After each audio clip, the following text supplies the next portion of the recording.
des grands changements, des fois, ça nous fait peur. Entre autres, la voiture électrique, il y a beaucoup, mais beaucoup de monde encore aujourd'hui qui sont un peu réfractaires à ça. Temps de recharge très long, le stress, justement, de tomber en panne parce que l'autonomie des voitures n'est pas encore suffisante, surtout pour les gens qui demeurent en région.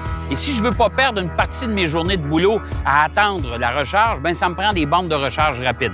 Alors, on est venu ici pour, bien sûr, assister au dévoilement ou au lancement de nouvelles bornes à recharge rapide pour participer à cet événement-là avec la compagnie Flo qui fabrique, qui distribue ces fameuses bornes. Bien, on avait besoin d'une voiture entièrement électrique et on a mis la main sur une Ford Focus qui est une Focus traditionnelle. Je vous le dis en partant, si vous êtes réfractaire au changement, vous allez apprécier cette voiture-là parce que quand on s'assied à l'intérieur de la voiture, en apparence, à l'extérieur, c'est une Ford Focus plus traditionnelle.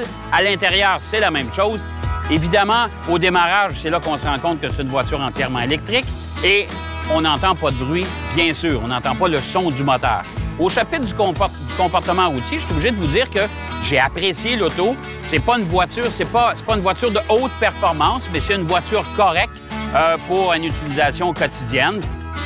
Alors, évidemment, il faut faire quelques sacrifices. Le coffre est un petit peu moins logeable, mais ça reste quand même une voiture à haillons, donc on est capable de moduler l'intérieur de la voiture en fonction de nos besoins. J'ai été surpris parce que tous mes collègues journalistes me disaient pas beaucoup d'autonomie, la Ford Focus électrique, c'est un peu compliqué. J'ai pris la voiture ce matin à 236 km pleine charge, 236 km d'autonomie affichée. La récupération d'énergie de cette voiture-là, moi, j'ai été quand même agréablement surpris au freinage et même à la décélération. Même si la décélération se fait de façon naturelle. J'ai déjà fait l'essai de voitures électriques dans les premiers balbutiements. Je peux vous dire une chose, du moment qu'on levait le pied sur l'accélérateur, on se ramassait carrément dans le pare-brise parce que la décélération était beaucoup trop agressive, si on veut. Alors, dans ce cas-ci, pas de problème. La seule problématique que j'y vois encore aujourd'hui, si on se met dans le contexte actuel, on est au Québec, il va finir par faire froid, il va finir par neiger, on va avoir besoin de chauffage, du dégivrage et compagnie.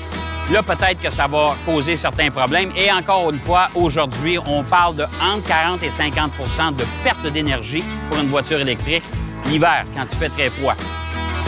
Pour l'instant, j'ai le choix entre une Tesla dépasser les 100 000 ou la Chevrolet Bolt, qui peut être quand même relativement intéressante. On parle de 350 km d'autonomie.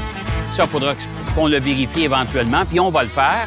Et on va le faire même cet hiver pour démontrer clairement qu'il y a quand même une diminution de la capacité des voitures. Mais chose certaine, c'est qu'à la vitesse que l'évolution se fait des voitures électriques, je pense que dans les 4-5 prochaines années, on aura droit à des sacrées belles surprises.